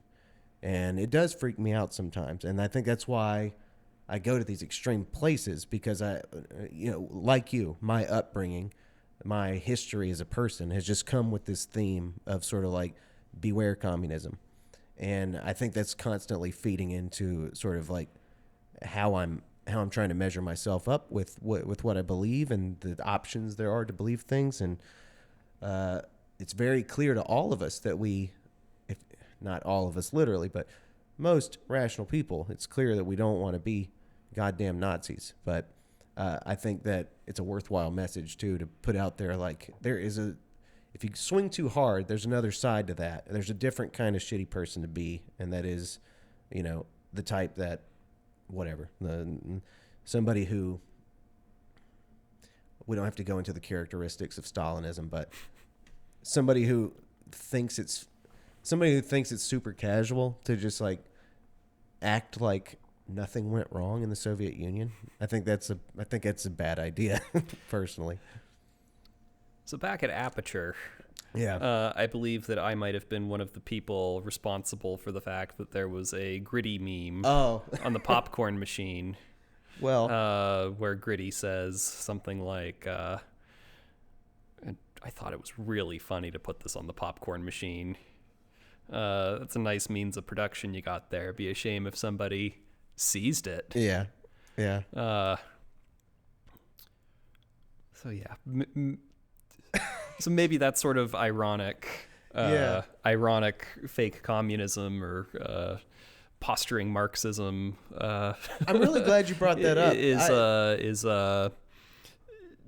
maybe something not to be cavalier about. Well, I don't know, man. I'm really glad you brought that up, because I think that's something that if given the option, I would have thought to talk to you about, but I don't think I thought that it was like important, because I think I think I know. I just, like I say, I mean, I think I get a vibe of who you are.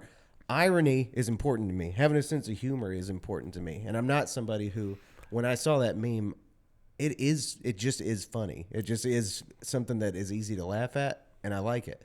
But so it wasn't offensive to me. But Yeah. there is a question that I think, I mean, it's interesting to ponder. Like, why is it so? And it's not you. I'm not talking about you. I'm talking about, I get a general sense from people. I remember, whatever, somebody, no, just broadly speaking, I think it became funny a few years ago to refer to like a bunch of people as comrades. I believe that I was probably the cause of that as well. I'm not talking about at Aperture. I'm not talking about you. I'm talking about totally other people who referred to people as comrades. And I remember a post that was around a political issue, and someone said, "Our comrades in Greensboro," or this or that. And I was like, and I know this person, I know their politics, and I just thought, what are you flirting with? Like, what are you up to? What message are you putting out? What do you think is the relationship with irony and humor with that stuff? Here's my guess. Yeah. I think that there are a lot of college kids, myself included, who see something right in Marx. And I think that like we can be nuanced and thoughtful and grown-ups about the fact that like just because you agree with 3 propositions in Marx, that you don't have to like be a Stalin lover.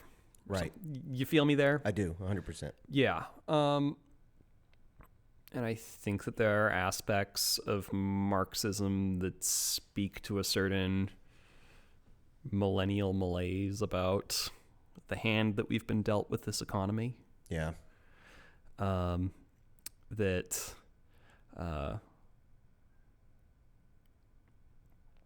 it seems like capitalism was designed to make the rich richer, and to keep those who produce a lot of value in a state of precarity. And our education isn't getting any more affordable, and there are many parts of American capitalist society that feel very pointless, irrational, exploitative, and intolerable. I think that people see that. I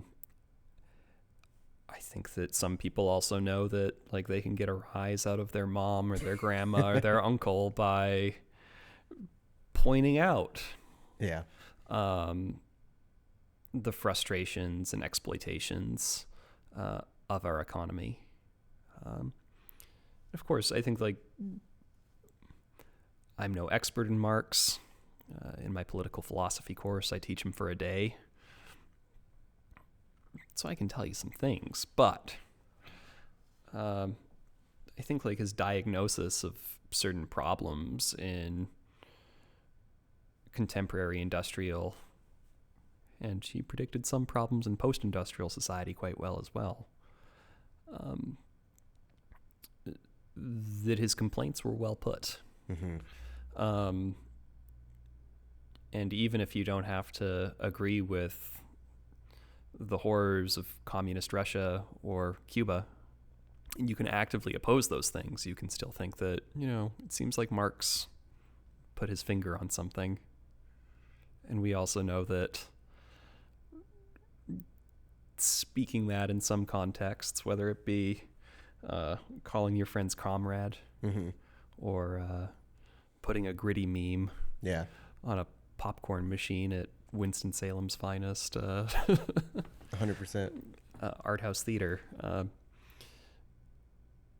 I think it's speaking to a certain recognition of the weirdnesses and sometimes indignities that come along with 21st century capitalism. Yeah, I think that I think it's safe to say that the left has had a longer history of humor in general. That like I personally, again, I mean, I do. I think of like the liberal arts and communication and like a lot of things as sort of being our potential to express our freedom, like when we boil down those words, like what liberalism is, what it means to be free, that I think those traditions are that part of us. And so I think when you're free to laugh, that's really important. And I would, that's probably part of the way I keep myself, making sure that I have at least half of myself within my liberalism, is like making sure that I'm not taking things so seriously that I can't laugh at stuff. And again, I really hope I haven't put out the idea that I was so sensitive to these things that I didn't find them funny, because I think they are funny. Yeah. And I wouldn't want to be somebody who didn't have a sense of humor. I think that like, given that, because of how it all unfolded, I mean, in a different way that history could have unfolded, somehow Marx could have been manipulated to support ideas that represent what we would call conservatism now. But it turned out that Marxism seems to have a line with the ends of the left, whatever that means to us nowadays. That's just how we've organized what it is.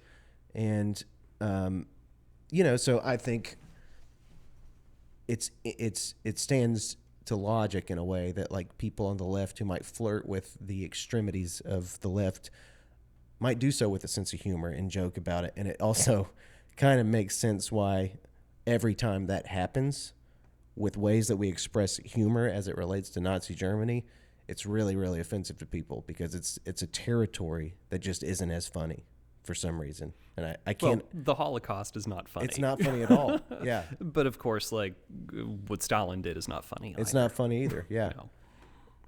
That's... Yeah, I mean, I guess all that to say, yes, the Soviet Union and the atrocities that happened within it aren't funny at all, but the ability to be liberal is funny for some reason. Yeah. I don't know how to explain that. Well, I don't think that I can do us any justice by explaining jokes. Yeah. So I guess the last thing I'll say on this issue, and then I got one more thing I want to ask you. Yeah. Is just that the only other way I can think to contextualize this is to compare conservative comedians to not explicitly conservative comedians, Mm-hmm.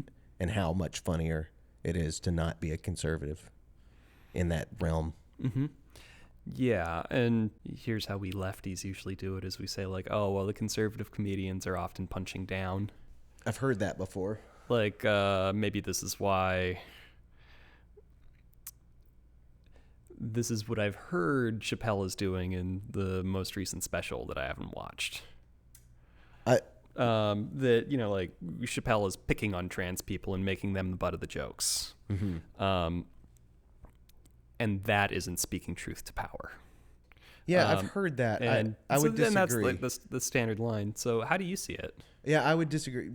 Mainly because when I think of conservative, I don't think that his comedy represents conservatism as I understand it. Now, that's like, I'm not saying that, to me, the message that we've been given about that is a superficial understanding of what has happened.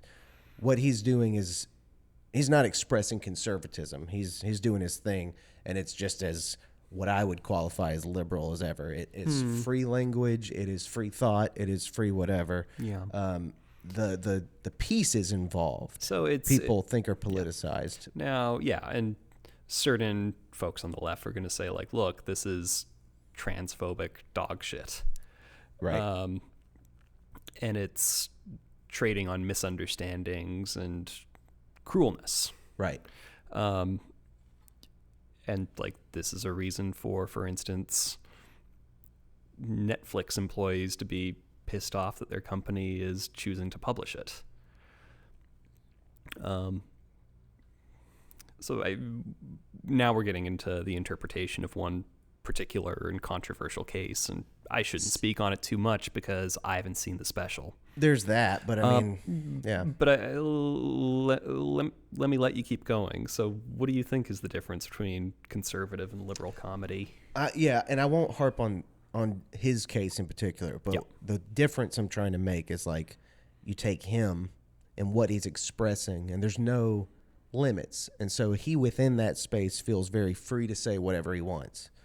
When I'm talking about conservative comedy, I'm not talking about like as it relates to issues that we associate with left and right. Mm-hmm. I'm talking about like somebody like I don't know, like Jeff Foxworthy back in the day, who like was a clean comic, who wasn't blue at all, and who like probably appealed to people with much more shallow senses of what was appropriate to say in a room full of people and what was appropriate to laugh at. So, you know, it's safe comedy. It's stuff that is not offensive.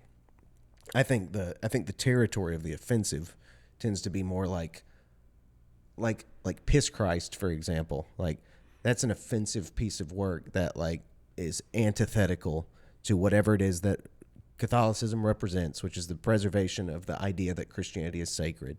That piece of work, that piece of art, totally went in the face of the idea that it was sacred. And I think that that's the difference there, is like comedy that says that life itself is not sacred, or like there's nothing that's off limits to say, versus the conservative attitude of like, this is going to be very polite and very easy to digest and like easy going. Yeah. And this, you're reminding me of other books. Do you know about Jonathan Haidt? I do. Yeah. So, yeah, you know, like this kind of irreverence, it's hard to do it conservatively because if Haidt is right, there are some extra moral concerns that conservatives have that liberals don't. Right. Things like tradition and order and sanctity. Right.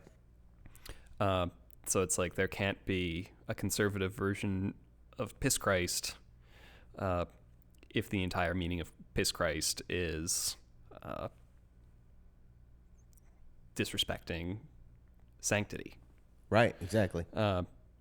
You can't make a sanctimonious analog of an anti-sanctimonious artwork, right? Right, spot on. Yeah. Try to think of, well, I'll leave that as an exercise to myself, is to think of like any notable conservative comedy. I will too. Yeah. All right. So I would love for us to, at some point, because I'm no economist and I'm no Marx expert either, but I do think I would love to go to that territory with you at some point. And if you'd like to come back to do that, that would be cool. But one thing I will ask you about, given that it's Red House, you turned me on to a songwriter who's turned out to be one of my favorite songwriters and singers ever, which is Stan Rogers. That's true. He got me through parts of the pandemic. Like his music has spoken to me so hardcore. It's given me insight to who you are as a Canadian. So thank you for that. So you're not only like everything that you are, but you're also you are only everything you are. But in addition to being a philosopher and a teacher and all these things, you do fuck with music, and you were telling me a bit about that. So like, I'm curious, what are your musical goals? What are you up to creatively? Yeah, this and that, I guess. Like, I got into messing around with pedals in a big way through the pandemic. I remember seeing some of that on Instagram. Yes, and I guess anybody's free to follow me at it's Dr._Elliot 2 L's 1 T _G at Instagram. It's mostly pictures of my dog and guitars. Yeah. But yeah, like I tend to like play around with like ambient sounds and stuff like that. One thing that's been really nice since I moved to Winston-Salem is I found an opportunity to play acoustic music with some other people. So I moved to Winston-Salem because my wife got a job at School of the Arts. I was like, well, I guess I'm going to have to like figure out how to make new friends. And so I found an acoustic music meetup on meetup.com and just started going to those. A lot of the guys in the group were a good deal older than me, probably like closer to my dad's age than my age. but it was great. Yeah. We'd get together on Saturday afternoons. You'd bring in like 2 to 4 chord charts for some songs you had worked out. And you go around the circle, trade some songs. Yeah. So like Bob Dylan, John Prine is like pretty heavy rotation with these guys, and that's been a happy thing. Like Plato said that music and training in music works on the non-rational part of your soul, and it certainly is an important part of my life. Don't spend all of life philosophizing, but thinking about music. One of my favorite things to do at the end of the day is just play along with some music at the end of the night. Have you always, when did you start playing music? I have, a wonderfully long history playing music. So I think that my parents put me into piano lessons, like probably when I was like 3 or 4, and did that for a little bit. But they got me playing cello when I was like 6 or 7. And I didn't keep playing cello, but I played it all the way up until high school. And it's a beautiful instrument. Yeah. There are days when I wish I hadn't stopped playing cello. In fact, last time I was back home in Alberta, I got the old cello out, tuned it up, and I was pleased to find that I could still play a scale on it. Oh man.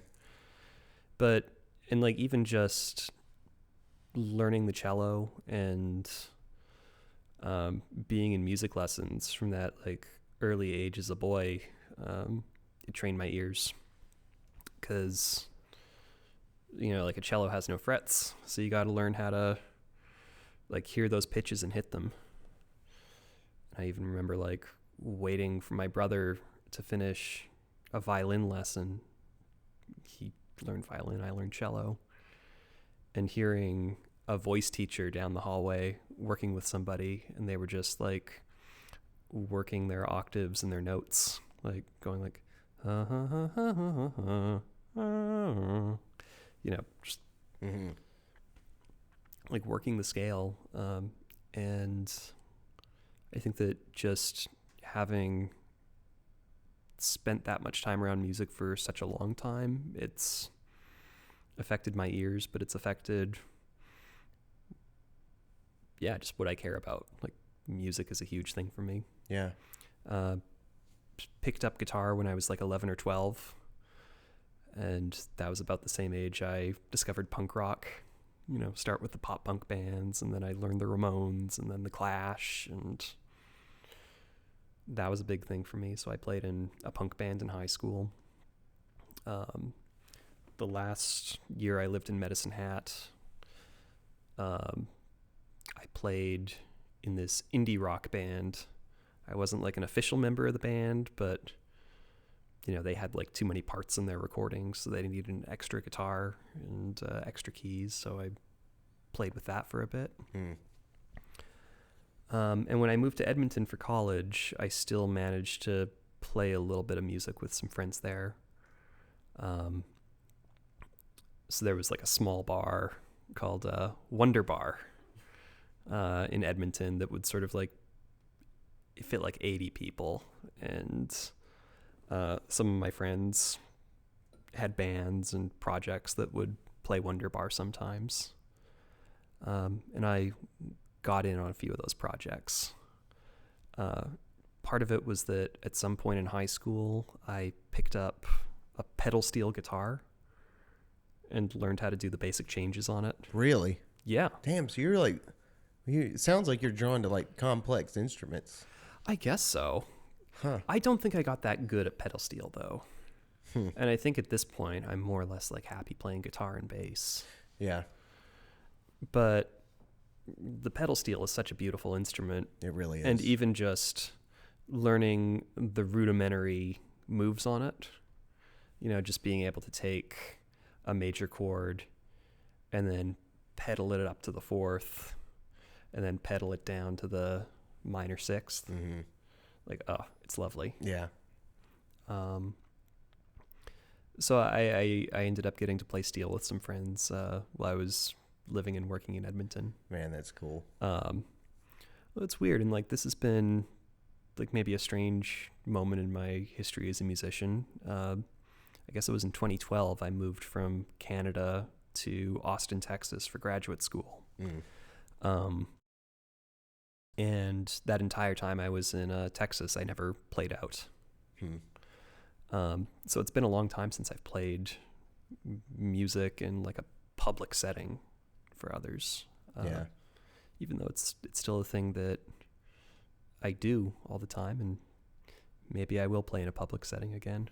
The more art, the better, as far as I'm concerned. So I'm just, every time somebody is finding a path toward doing it more, I'm stoked about that. And I don't know, I've told a few people so far, here at the house, what I picture happening before too awful long is eventually I want to have more outside gatherings of musicians, of like people doing their thing. So I hope you'll come around and like play some music and shit and like hang with us sometime. Well, I know that you know many musicians, many of whom are more professional and talented than I am, but if y'all would tolerate me, I'd be glad for you to have me. We'd be glad for us to have you as well.